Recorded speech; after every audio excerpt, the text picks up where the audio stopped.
by Naomi Jane Williams.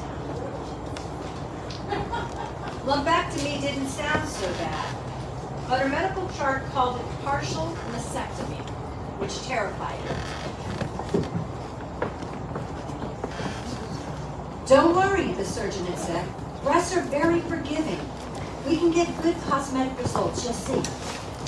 When Carrie came to, she could sense with relief, even under the hospital gown, that the slope of her left breast was still there. When they helped her out of her gown and into her own clothes, she saw, over the nipple and outer breast, the bandage someone had snipped into a heart shape. She guessed it would be the work of the OR nurse who had made her laugh before she went under. The same nurse now walked her to the bathroom and waited outside the stall while she peed. Washing her hands at the sink, Carrie glanced up at the mirror and nearly fell over. The nurse reached out to steady her. You're still shaky from the anesthesia, she said. That'll take a few days to wear off. Carrie nodded, but what had unbalanced her was not her shakiness. It was this. She had not recognized the woman in the mirror. Almost no one knew about the diagnosis or the surgery. Her ex-husband drove her home from the hospital. After helping her inside and putting a quart of bean soup he'd made for her in the fridge, he said, "So you'll be all right?" "Yes," she said, for it was the only possible answer. "Thanks," she called out weakly as he left. And then she took one of the nice pills they'd sent home with her and fell fast asleep on the couch.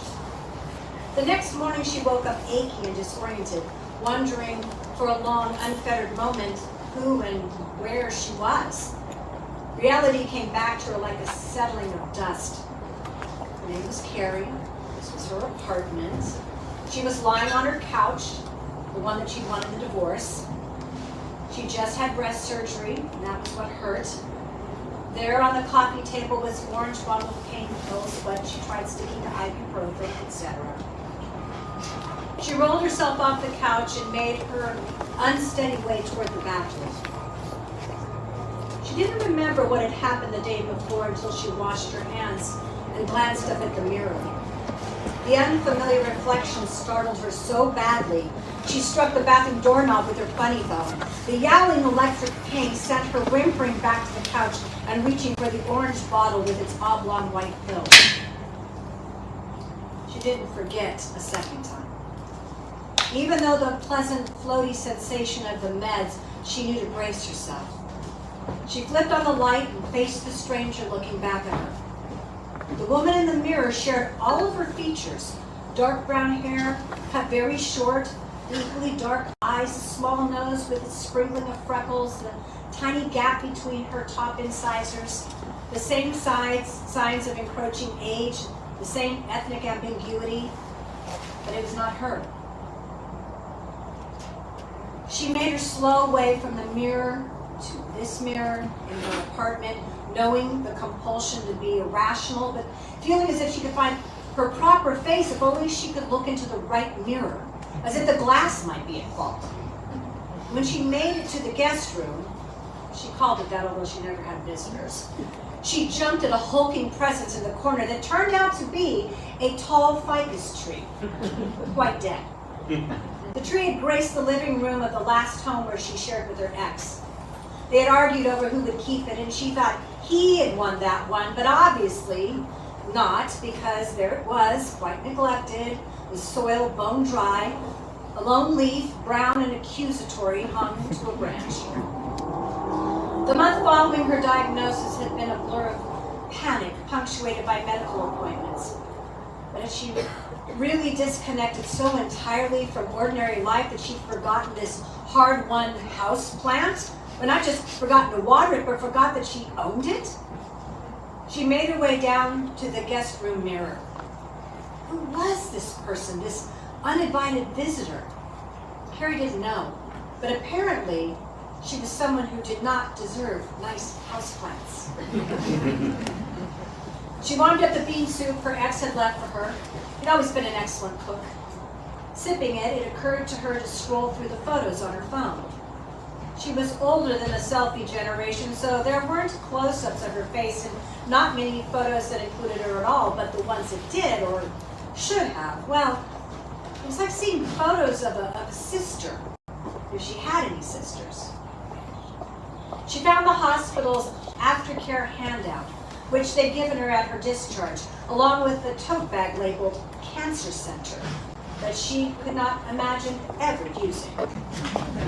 When to call a doctor list included, I have a fever, bright red blood soaked through my bandage, and I cannot keep down any fluids. It did not include, I see a stranger when I look in the mirror. When she looked up anesthesia side effects online, she found temporary confusion. Failing to recognize her own face in the mirror certainly qualified as confusion. How long, she wondered, was temporary? A week later, she returned to the hospital for the post-op visit. She dreaded the pathology report, which might find anything. That they hadn't removed all the lesions. That it was more widespread than expected. That it was in fact invasive cancer, perhaps even rare, hard to treat variety. She worried almost as much about the moment of truth when the heart-shaped bandage came off and she saw her altered breast for the first time. But the path report was fine, more than fine. It was the best possible. Clear margins, no sign of invasive cancer. And then the relief when the kindly nurse peeled the white valentine from her breast. Well, hello there, she wanted to say. A fine incision traced an arc of the areola, each end marked by a knot of clear plastic like a tiny pearl. Beyond it, an area of bruised flesh, mostly green though splotched with purple and yellow. Otherwise, it was all there, looking quite reassuringly breast-like. Not so bad, right? The nurse said. Not so bad, Carrie agreed. The nurse talked about wound care and what was normal and what warranted a phone call and when to come back to get the anchor stitches snipped. Any questions? She said. Carrie hesitated. Should she say something? No? The nurse said. No, I'm good, thank you. After the nurse left the exam room, Carrie went to the tiny square mirror over the paper towel dispenser and stood on a tiptoe to take a look, and then drew back with a stifling cry. The face she did not recognize winked at her. At home, she removed her top. She was still wearing button-downs. She didn't have to pull up over her head, a motion that still hurt, and she looked down at herself. The left breast actually looked bigger than the right. She read that this could happen as a result of swelling from trauma or surgery. But once the bruising diminished and the swelling melted away, the stitches came out, the scar faded. Would anybody be able to tell? She tried zipping herself into a sports bra she bought for the occasion. It had been recommended for supporting post-surgical breasts. Jesus, it was so tight. Oh, no, that was not going to work at all. What a waste. She'd spent $60 on the thing. She put herself back into a regular bra, wondering cynically, if companies like Athleta and Natori and Champion promoted these bindings, she wanted to call them, to profit off breast cancer patients. She started texting her ex about it, and then deleted the message. Her knee-jerk negativity was one of the things that had come between them. She sat at her kitchen table and read line by line through the pathologist's report.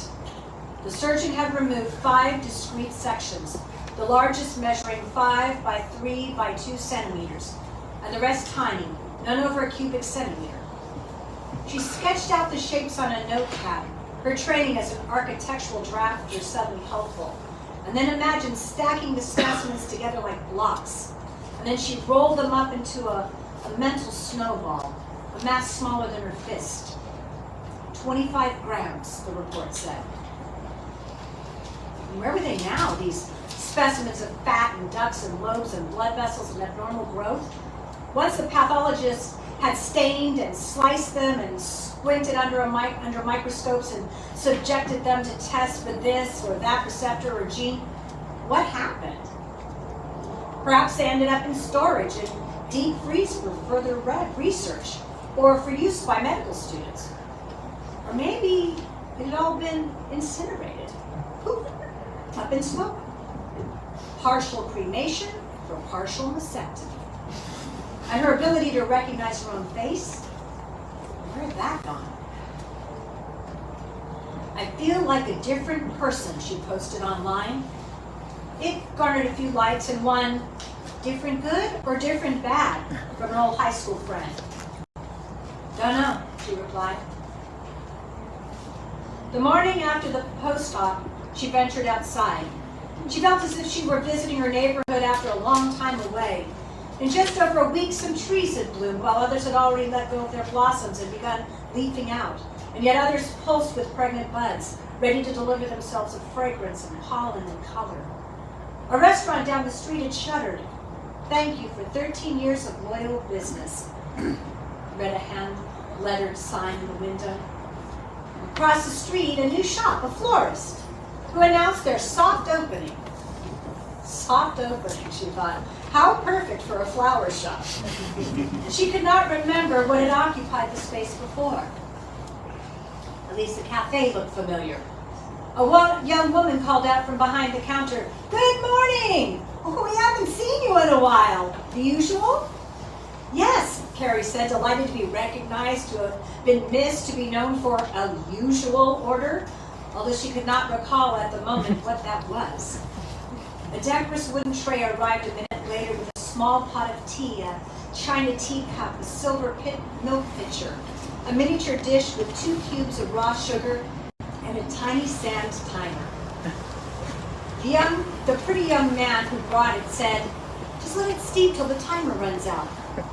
How civilized, Carrie thought. She watched the sand fall through the small plastic hourglass, and when the last rain fell through, reached for the teapot, one of those ceramic pieces with the tea strainer nestled under a removable chrome lid. And there, on the shiny surface, was the face she did not know, distorted by a leer by the lid's concavity. The cafe insisted on bringing her a fresh pot and refused to let her pay for the breakage. Embarrassment, stronger than fear, kept her rooted to her seat, careful not to look at the lid of the new pot or acknowledge the sympathetic looks of strangers around her. With a shaky hand, she reached for the sugar cubes and dropped them into the teacup, watching them dissolve into the milky liquid. They looked like specimens D and E from the pathology report, she thought, each measuring just under 1 cubic centimeter. She had to use both hands to steady the cup as she raised it to her lips. And then she imagined she could taste blood as if she were imbibing on her own diseased flesh. Snip, snip. The anchor stitches were gone. It wasn't the same nurse as last time. This one was brusque. "Any questions?" she said. Carrie asked about the hardness of her left breast. "Scar tissue." She didn't explain further. "Anything else?" Carrie shook her head. "We'll see you in 6 months for your mammogram," the woman said as she left the room. Carrie took a long, slow breath. The thought of subjecting her poor left breast to the bruising pressure of the imaging pads made her feel sick. By then, she hoped the breast would feel more or less normal. By then, she hoped recognition would return. She didn't bother with the mirror in the exam room this time. The phrase, facial recognition technology, floated into her head. Those engineers don't know shit, she thought. Once home, she stood topless before her full-length mirror, angled now so it reflected only from the neck down, examining her torso again. The swelling had mostly subsided, as had the pain. Really, once the red incision line settled into pink, it would be hard to tell that anything happened. The surgeon was right. Breasts were indeed quite forgiving, at least on the outside. Inside, it's a different story. She had expected the affected area, the upper outer quadrant, it said in her medical records, to feel hollow, empty. But it wasn't like that at all. It was firm and unyielding to the touch. Scar tissue, the nurse had said. Scar tissue.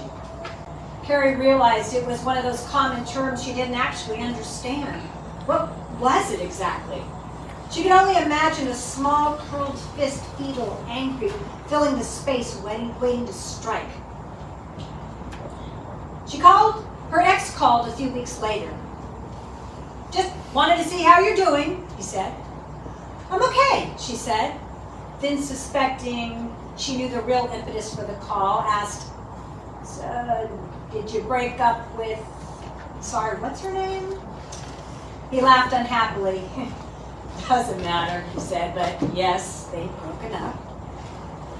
Do you want to come over?" she said. And when he hesitated, added, "I have a sad dead plant I need your help with." When he saw the desecrated ficus and the circlet of fallen leaves at its base, he frowned. "I would have kept it alive, you know," he said. She shrugged. "Yeah, sorry." After he dispatched the dead tree, she offered him a beer. And another. "So," he said, twisting the second bottle in his hands, "have you been with anyone since your health thing?" "You mean, have I had sex since having part of my breast removed?"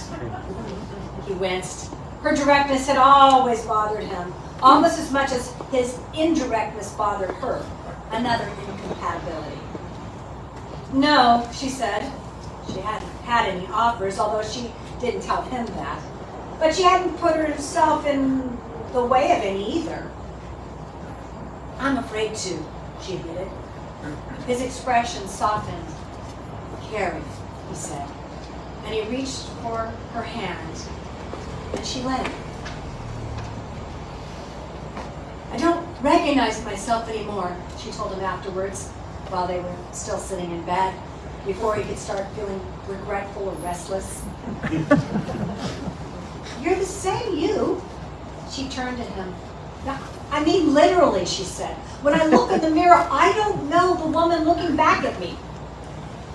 He placed a forefinger against her heart. "Your body's been through a lot. She'll be fine. For what it's worth, the woman looking at me right now is beautiful." Sunken nipple and all. He leaned over and gently kissed the top of the breast in question. She hadn't noticed it before, but he had, that her nipple pointed to the left now and collapsed into a cratered section of the outer areola.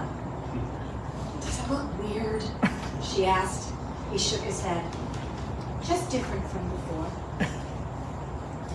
She said no more about the face in the mirror. I mean, how could she make him understand when it made no sense to her? And anyway, he had reached out with his fresh heartbreak, and she admitted to her fear, and they had comforted each other, and well, wasn't that enough? She let down her guard, not on purpose. Pleasure will do that to a person. She climbed out of bed to use the bathroom, and then stood at the sink washing her hands. Without thinking, she looked up at the large mirror before her and gasped aloud. The woman in the mirror was dressed. She regarded Carrie's naked torso with an expression of cool appraisal, and then met Carrie's eyes and smirked. Carrie's cheeks flamed with embarrassment and anger. "Who are you?" she cried. "Everything all right in there?" she heard her ex call out from the bedroom. "Yeah, I'm fine." The words died in her throat. And the woman in the mirror was laughing. Carrie leaned toward the glass. "What do you want?" she hissed.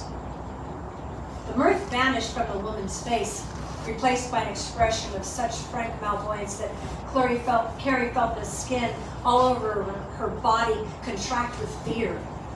The woman in the mirror began to unbutton her shirt, an old flannel Carrie recognized from her own closet. Underneath, she was wearing the pricey front closure sports bra Carrie had tried and abandoned. When she began to unzip the bra, Carrie understood with strange sudden clarity that she must not see the other woman's breasts. "No!" she cried, and she struck the mirror with her fist over and over until the tempered glass abruptly fissured into 1,000 harmless, unreflecting pieces. It was too late. She'd seen enough. Enough to know that breasts weren't always so forgiving. enough to register recognition in the moment before the mirror gave away.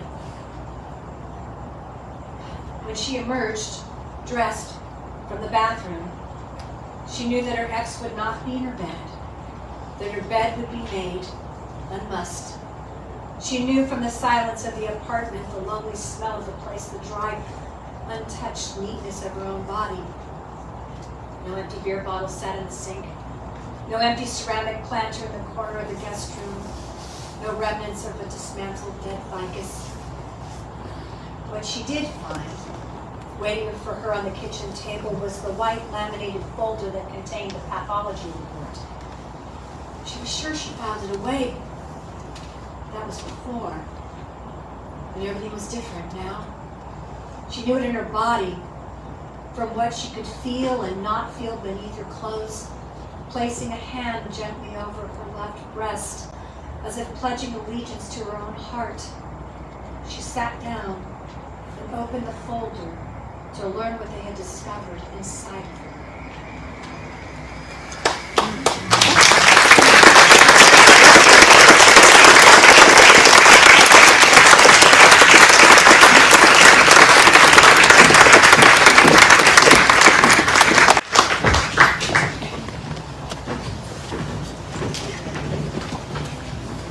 Wow, wasn't that great? Well done, Shirley. Well done. Naomi, would you mind coming up front? Is that right? And what we'd like to do now is to give you the opportunity for the audience to ask a couple of questions of our author. In case you didn't read her bio before, Naomi is kind of, she's kind of a big deal around here. She's kind of our superstar local author, and we're awfully proud to have her up here. So thank you very much, Naomi. Okay, welcome. Dorothy will be right there to identify someone who'd like to ask a question. Yeah, that's me.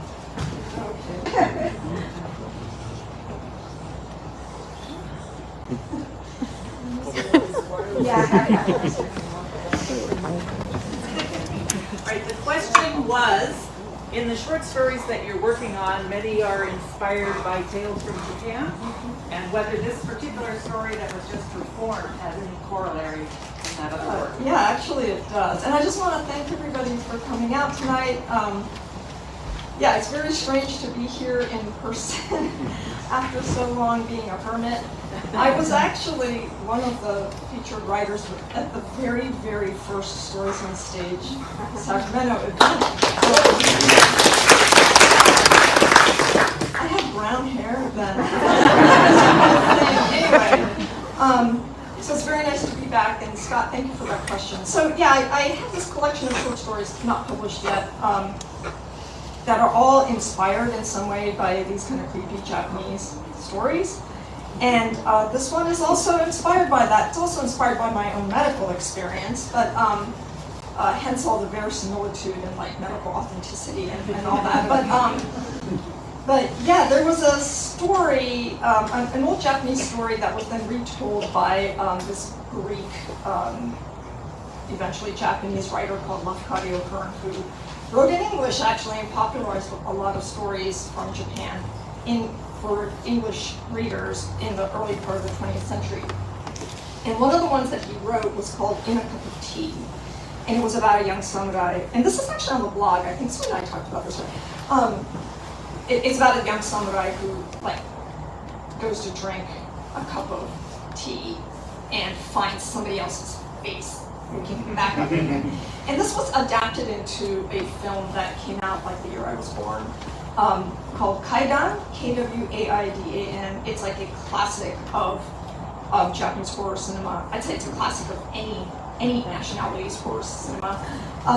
And the fourth part of it was an adaptation of that story.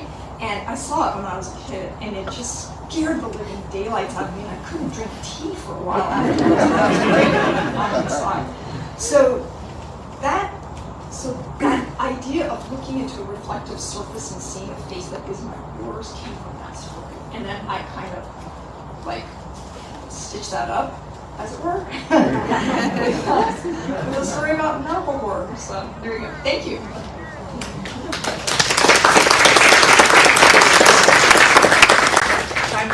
question?